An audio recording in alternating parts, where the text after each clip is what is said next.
Picking up from my previous video where I discussed on-axis frequency response, in this video I'm going to focus solely on the off-axis frequency response and what that means in relation to on-axis.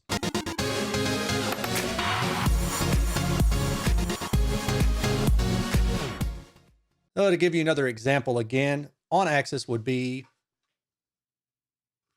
speaker firing directly at you. Keep in mind that you are going to have a reference axis, a reference point, and in most speakers it is the tweeter, but some speakers, say for instance, a speaker with a large waveguide or something like that, usually the reference plane would be between the waveguide and the mid woofer below it. But always check the manufacturer's recommendation for that, and if there aren't any, make sure to ask them because there should be a design axis that should be the reference plane.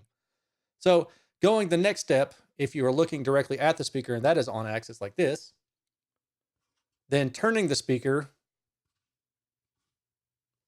to the side, up or down, at any angle other than on axis would be off axis.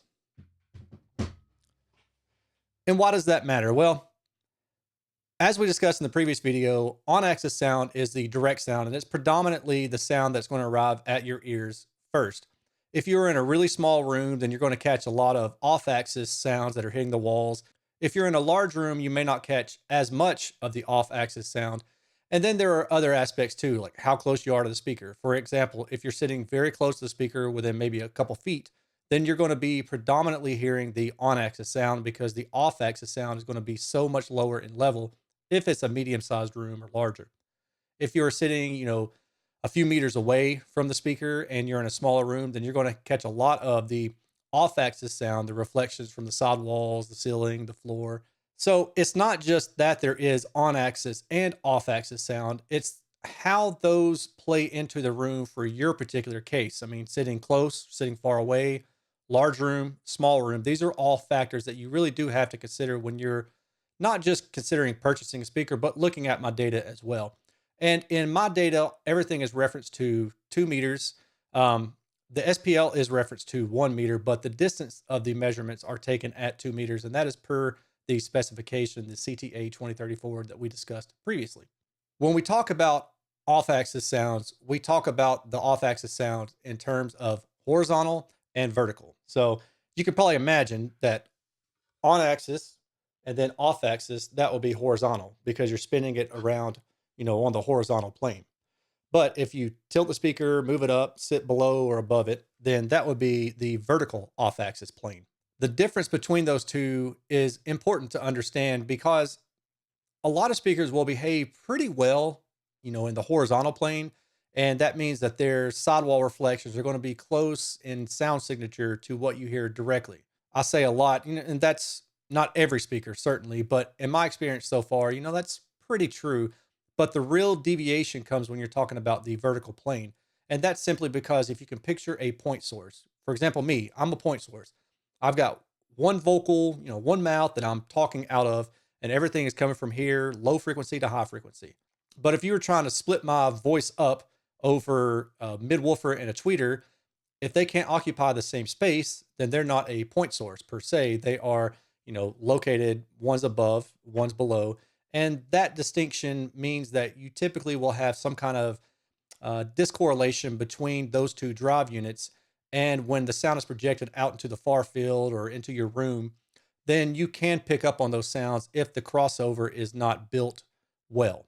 And what do I mean by if the crossover is not built well? Well, the ideal speaker, at least in my opinion, would be one that acts as a point source. And you can get that through coaxial and concentric drivers, but they have their own issues and those kind of things I will discuss in those reviews. For example, the KEF R3 I reviewed recently, I'll put up here. And then the Kali IN5 I'll also put up here or either in the description below. So there's always trade-offs with speaker designs. You can use a point source like a coaxial, or you can use a standard two-way or a three-way speaker design where you split up the frequency response through multiple drive units like a tweeter and a mid woofer for a two-way design. In my experience, the horizontal or the lateral reflections off the side walls are more important than vertical reflections. But with my data, I'm allowing you to see all of that. You can figure out what's going on above and below the primary reference angle line. And you can also find out what's going on to the side of the speaker. So, for example, let's say that you've got a living room, and for whatever reason, you're not able to point the speakers directly at you. And that would mean that you're typically going to be listening off axis or with the speakers turned off axis, facing straight ahead out to the room. And in that case, you may want a speaker that has a better off axis linearity than on axis linearity. And by that, I mean, if you have to angle the speakers maybe 20 degrees off axis from you, then you may want to go and look at the horizontal data, and you may want to find a speaker that has a more flat 20-degree off axis response than a flat 0-degree on axis response. Now, certainly there is some wiggle room here, and this is kind of where you get into the region of preference versus reference. And I'm not necessarily here to tell you what's wrong or right, although it is said that most people prefer a flat on axis response. But getting into the ability to have to turn a speaker one way or another to accommodate your room, that's where things start to get a little bit shaky. And that's where understanding the performance of the on versus the off axis response really helps you out. Therefore, in this video, I'm going to provide you with an example of some off axis data, and we'll talk about how I present that in different ways.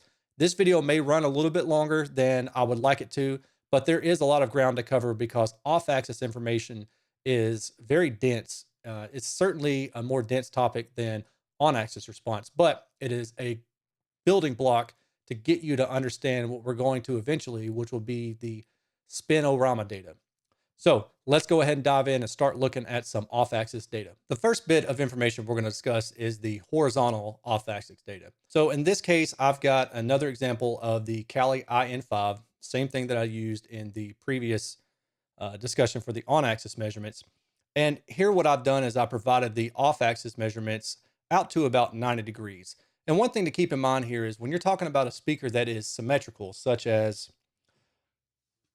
this speaker, where you could basically just, cut it in half right down the middle and it's the same both ways. That's a symmetrical design. And you expect that, it doesn't matter which side of the speaker you go to, it's going to behave the same way, either left or right horizontally. So what I do in those cases is I only provide you with 90 degrees out to one side because the assumption is that 90 degrees to the other side is going to be the exact same thing.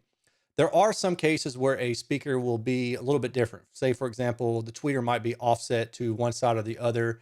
And in those cases, you would have to actually measure and provide data for both plus and minus 90 degrees, because if you don't, there will be a discontinuity between the two. They won't be the exact same on either side. And you need to understand what side is the best for you to set the speaker up in order to listen to it and get the most fidelity, I suppose, that you possibly can. But in this case, this is a symmetrical speaker, and I've only provided out to 90 degrees. Now, another thing is when you talk about horizontally, there really is 360 degrees. There's, 90 degrees to the side and then 180 to the back, and then the other thing going around the other side.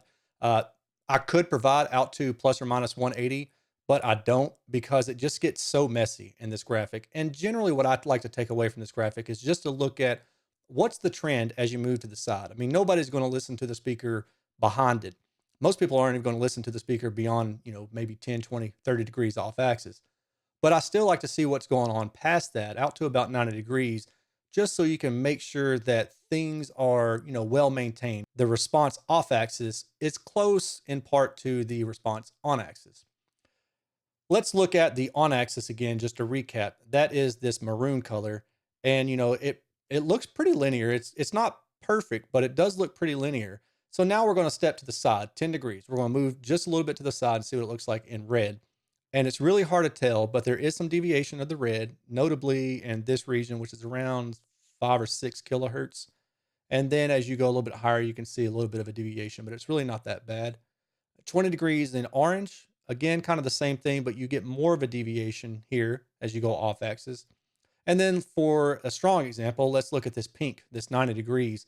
Now what you see is you expect to have some kind of fall off rate because for the Kali IN5, the tweeter is in the front. There is no tweeter behind it. There is no tweeter to the side.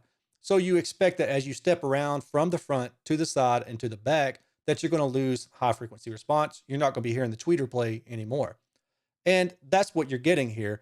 But ideally, you would see a more smooth response here where there isn't a pickup of the high frequency and then a droop down again. Ideally, it would be more just kind of linear in this regression. It's not, but this really isn't bad. I don't really have a bad example to give you in this case. I mean, I do, but it's an older test and it's not really the same format, so I don't want to confuse you. But let's say, for example, a bad speaker might do something like this. It droops and kind of goes all over the place as you move to the side. That would not be ideal. And the reason for that is you really want the off axis response to mimic, in a way, the on axis response.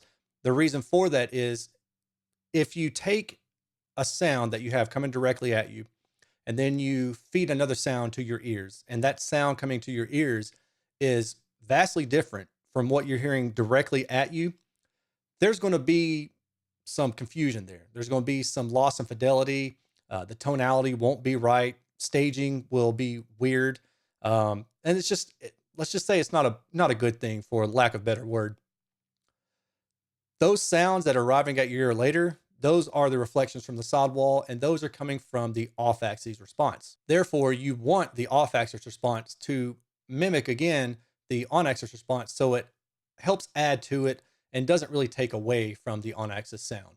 I just mentioned a case where you might have a tweeter that was offset from the rest of the speaker and it wouldn't be symmetrical. This is such a case. This is the Focal Twin 6 BE, and I'll drop a picture here just so you can see what it looks like. And you can see that it has a tweeter offset from the mid bass and the mid range. And in doing so, I had to provide you with the plus and minus 90-degree response so you could see kind of what's going on here. And if you look at this, if you're not familiar with this kind of data, probably the first thing you're thinking is, what the heck is going on? But as somebody who is experienced at looking at this kind of data, I can assure you I thought the exact same thing. The reason for that is this is a what they call a 2.5-way design. And it's kind of like a modified 3-way design where you have a mid bass playing a certain frequency range and you have a mid range playing a certain frequency range, but the mid range and the mid bass overlap a little bit to give extra bass output. And then you have the tweeter coming in at a higher frequency. And when you see these dips through here and you see all these other dips going on, well, that's a bunch of garbage, for a lack of better word. If you were listening to the speaker anything other than the near field, then you're going to catch a lot of those reflections. So in order to mitigate that, you would have to be close to the speaker. Now, luckily, this speaker is a near field design. It is designed to be a studio monitor. Just because you're sitting near field doesn't mean that the off-axis response doesn't matter at all. It still certainly does, but its effect is lessened because you're hearing much more of the on-axis response much, much earlier than you are with the off-axis response. So the off-axis response still colors the sound, but it's not as significant as it would be if you weren't listening in the near field. Now let's talk about the vertical response. This is the response that you get as you move from the reference plane above or even below the reference plane. And this data is informational because in some cases, you may not be able to set the reference plane directly up to your ear level. For example, you buy a floor standing speaker and your seats may be a little bit lower or higher than the tweeter is on the floor standing speaker. So you're off axis vertically a little bit. This information is useful to tell you where that's a problem. With this particular design, this is a point source design. It is a coaxial design, which means the tweeter is embedded into the mid-range area, so you get a more uniform distribution as you go above and below the speaker. But let's look at a case when you're talking about a standard 2-way with a tweeter and a mid-woofer. This is Klipsch's The Fives, and this is a 2-way design with a horn-loaded tweeter and a 4.5-inch mid-woofer. And what we can see in this data is, if we look, the maroon is the on-axis, and the on-axis isn't really that bad. It does have a upper frequency shelving going on to where it's boosted in the higher frequencies. But ignoring that, let's look and see how the vertical response mimics the on-axis response. So first, we're going to start with the red. And notice in this case, I have a solid line and I have a dashed line. The dashed line is always going to represent the negative angles. And the negative angles is always going to be below the reference plane. In this case, the reference plane is the tweeter. Looking at just the solid red line, we can see that there is a difference in the solid red line versus the dark maroon line at the crossover region, which is around the 1 kilohertz to 3 kilohertz area, focused mainly on the 2 kilohertz area. But then outside of that, they line up pretty well. However, Going below the tweeter about 10 degrees, the dashed red line is closer in response to the on axis. Now let's look at the extremes here. Let's look at the green, 40 degrees below, 40 degrees above. And yes, I know nobody's going to sit that high, but I provide this data as informational so you can get an idea of what happens as you go to the extremes. Now we're looking at the dashed and the solid green lines down here, and we can see that there is a significant droop in the response, which means at the crossover region, the tweeter is not mated well to the midwoofer vertically. And unfortunately, it really doesn't matter if you go, above or below, you pretty much get the same response.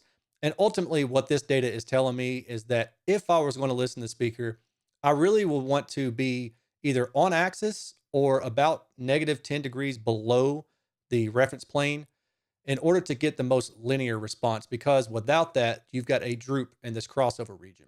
That's pretty much it in a nutshell for the off axis response. However, there are multiple ways of looking at this data, and I provide so many, it might even be too many. And at this point, we're going to diverge into the other ways of looking at this data. Now, again, I want you to keep in mind that what we're about to look at is the same thing you've already seen.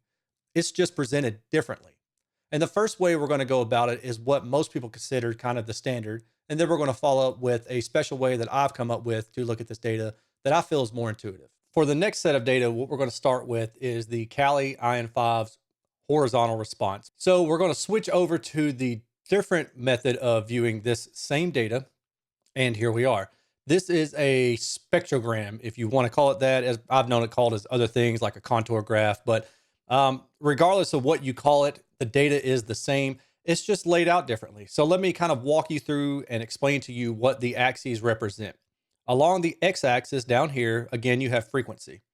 And on the left side, what you have is something different. This is the angle of response. So starting with this dark black line here, or this bolded black line here, that is the 0 degrees line. And that is the same thing as what you saw here with this dark red line. Going back. Now, each of these angles is how far to the left or the right of the speaker you go, and you can go all the way behind, which would wind up being 180 degrees. So for example, if we were going to go to the right, that would be the positive direction. So plus 10 degrees is down here, plus 20, working your way up to plus 90, and then going up even further to plus 180 degrees. So all the way directly behind the speaker. Now, why do you need to know that? Well, it's kind of the same thing. It gives you an idea of what the speaker is doing in all axes. But remember how when I showed you this, I said I'm not providing you with 180 degrees worth of data because it would just be way too much to understand and to kind of sort through? That's why we have this graphic. The colors are set up to where you have 3 dB per bar. And what I mean by that is if you look over here on the right axis, you can see that the dark red is 3 dB, so it's 87 to 90 dBs. And then going down in color is 87 to 84, and then 84 to 81, so on, so on. And I wind up with blue from 63 to 60. And you may be wondering why I don't show all individual steps. In other words, why am I not showing, 90, 89, 88, and then 87, so on, so on, like 1 dB increments? Well, because it's really just hard to read that too. I've done it before. A lot of the feedback that I got was people prefer to have it laid out like this. And frankly, it's just a little bit easier to understand because the takeaway from this graph should really be what's the radiation pattern of the speaker. Radiation pattern is just a fancy way of saying what's the off-axis response going all the way around the speaker. And again, this is the same thing that you saw in the other graphic, but to me, this is a not better way of looking at it, but another way that will allow you to gain insight quickly and see different things depending on what you're looking for. Generally speaking, I'm looking for the red areas in this graphic. And what that's telling me is how far does the sound travel off axis? What that means really is, let's start on the low end. So generally speaking, all speakers on the low frequency area are omnidirectional, which means that they emit sound all the way around the speaker, frontward, backward, up, down, left, right, A, B, select, start. It's just all over the place, right? And as you go higher in frequency, that response starts to tighten up, becomes more focused, and it becomes beamed right at you. And that's how we come up with the term beaming. And That's also just another way of saying that the directivity pattern is going from omnidirectional to narrow, or wide to narrow. There's a lot of different ways you can put this, so I'm trying to throw them all out there for you now so you can kind of understand and remember, hey, I kind of have an idea of what Aaron says when he's talking about this or when he uses this term. Now, back to the red. You can see that the red encompasses pretty much all angles from, negative 180 to positive 180. So all the way from the back of the speaker to the front of the speaker, you've got red on the low frequency region below about 200 hertz. But above about 200 hertz, you can see that there starts to become a break, I guess, if you will, where the response is not omnidirectional. It is more directional, which means it's more focused toward the front. And if you just look, you can see at 90 degrees, that's where that kind of starts to happen. So you're going omnidirectional on the low end, and then right around here, you go boom, and you jump forward. So then the next step that we see seems to occur somewhere around the 600 hertz region, where you go from about 90 degrees down to about 50 degrees. And then from there, you stay pretty well within that 50-degree radiation pattern. You do decrease in the directivity, and it narrows up to about 30 degrees in the high frequencies. But if you kind of just draw a trend line, that's what you're looking at here. Certainly the question that you may have is, okay, so what is ideal? Well, unfortunately, there isn't a single answer to that. Some people prefer a speaker that is completely omnidirectional, which means, again, that it is firing sound from 20 hertz to 20 kilohertz all the way around it. And if this speaker were doing that, then this whole graphic would pretty much be red.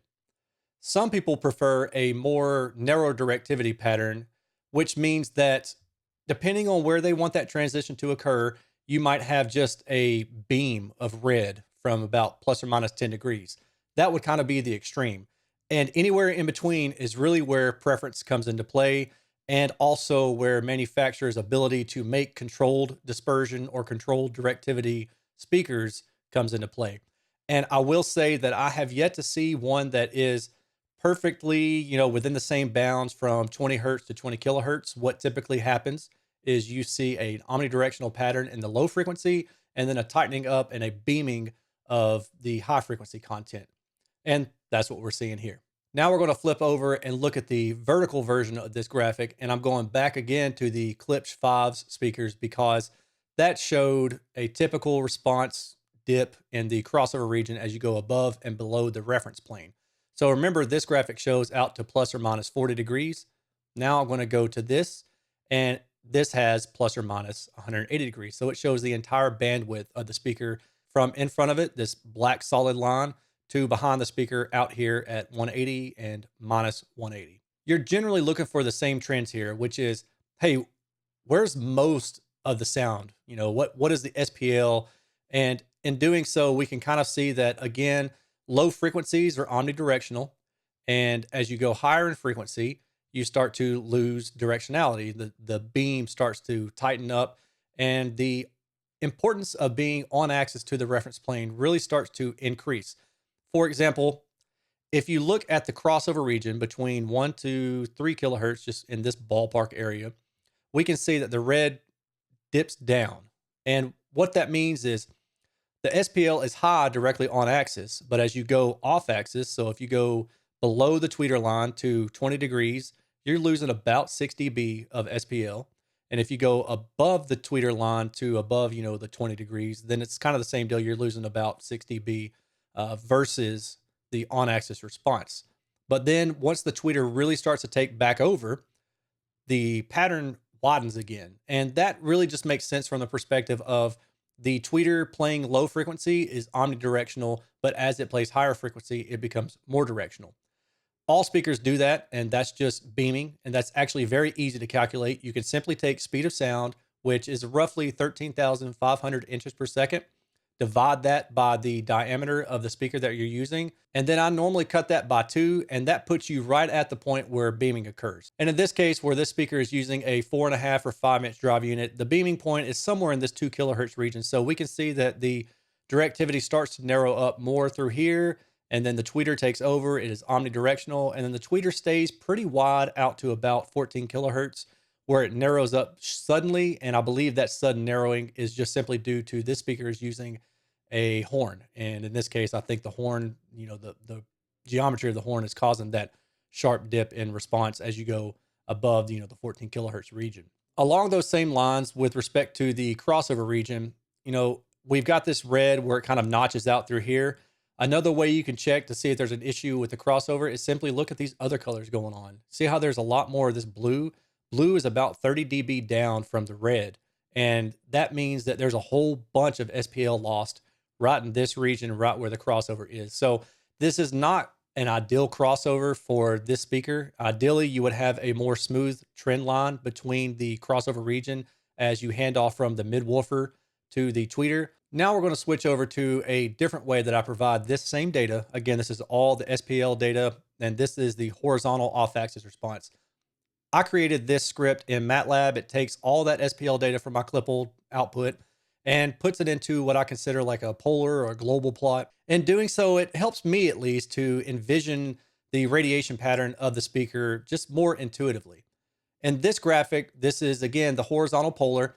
And if you pay attention to this legend up here, what we can see is the front of the speaker is at the 0 degree axis. The back of the speaker is at the plus minus 180 degree line. And then the left of the speaker is to the negative side, negative 90 degrees. And to the right of the speaker is positive 90 degrees. This is a bird's eye view, top-down view of the speaker. What we can take away from this, what I take away from this, is there's a lot of kind of shifting going on in this pattern. Ideally, this would be more smooth throughout. Also, you really would like the speaker to stay within the same angle of response, meaning that, if it starts at 50 degrees wide, you want it to stay 50 degrees wide. I've not seen that yet. I'm not sure that I'll ever see a speaker that does that perfectly. So we kind of just, take what we can get. And in this case, the direction pattern starts in the low frequencies till about 510 hertz, which is marked by this. It is about plus or minus 90 degrees wide. So 500 hertz and below is basically forward firing from the left and the right of the speaker, all going forward. But then when you get to this region right here, which is about 800 hertz, you can see that that narrows up, and 800 hertz is about 60 degrees wide. And then as we step out to this line, which is 2.0 kilohertz, that is closer to 40 degrees wide. So as you go higher in frequency, the radiation pattern is going from omnidirectional to more directional, beaming, higher directivity. Again, this is the same thing that I showed you in this graphic. I just think this is a better way to look at it. And like I said, much more intuitive to me. I feel like with this graphic, you can picture the speaker being right in the center and then picture its radiation pattern from low frequency to high frequency. And one thing I will note about this graphic is on the low frequency end, it only goes down to 200 hertz because if I try to make it go down to 20 hertz, there just wouldn't be enough room in this graphic to do that. So I'll stop it short at 200 hertz. Now we're going to go back and look at the Klipsch vertical response. So here we are. Once again, same data you've already seen, just a different way of looking at it. And remember I talked about that 2 kilohertz crossover region showing a dip in directivity? Well, now you can really see it. This is a side view of the speaker's vertical response. So this is like you taking the speaker, setting it up, and then looking at it directly from the side. 0 degrees is coming out the front, 180 is at the back of the speaker, plus 90 degrees is the top of the speaker, and negative 90 degrees is the bottom of the speaker. And in this case, we can see that, again, low frequencies, a little bit more omnidirectional. As you increase in frequency, the response really should just narrow up or stay roughly the same, but it's not even following a trend line. Right around here, you've got a jump out in the frequency SPL. And what frequency is that? That's about, goodness, I'm gonna come all the way back around here, 1.3 kilohertz. Well, it just so happens that there's a strong port resonance right around here. And what we're actually seeing is the port radiating even more, causing higher SPL through this region. Now going to the next step, that 2 kilohertz region, you've got this blue area, which means it's 30 dB down from the red line. And the directivity is just tightened up to this crossover region because they didn't do a really great job of crossing over the mid-woofer to the tweeter, at least in regards to the vertical plane. And then once you get into the tweeter region, you can see that it opens up really, really wide. Now, just subjectively, when you have a speaker that's kind of jumping around in its radiation pattern, and it may go wide, narrow, or very narrow, and then very wide again, what I've learned, at least through my auditioning is that that tends to mess with the soundstage elements. So in frequency response, you have key areas. Let's say 1 to 2 kilohertz. If it's got a bump in SPL in that region, it may come out at you. It may sound a little bit forward. The same thing can be said, again, at least in my opinion, for the directivity patterns of a speaker. Meaning that if it gets narrow at one frequency and then it gets wide at another frequency, let's say you've got an instrument that covers both of those frequencies. Let's say, for example, 1 kilohertz and then 2 kilohertz. It's very wide at 1 kilohertz and then it's very narrow at 2 kilohertz. Well, that's going to throw off the soundstage. So you may get an effect that, may sound wide at one frequency, very narrow at another frequency. And the placement, as far as imaging goes, it may sound like that instrument is at this spot and this spot instead of just being at one of those spots. And that really messes with the soundstage overall. As I go forward and do more testing and provide this data, what would be really interesting to me is if you guys are able to correlate some of this as well, because certainly I've noticed these kind of things and I pick up more on it when you have a radiation pattern that does stuff that's just kind of all over the place. That's going to be it for this off-axis video. And in the next video, we'll talk about the spinorama data and try to combine what you've learned from frequency response on and off axis into a good set of charts that you can use to predict how the speaker is going to behave in your room. I hope you learned something. And if you appreciated it, make sure you give me a thumbs up. If you have any questions, as always, please feel free to leave a question below, and I will do my best to answer those as soon as I can. Until the next time, we'll talk to y'all later. Peace.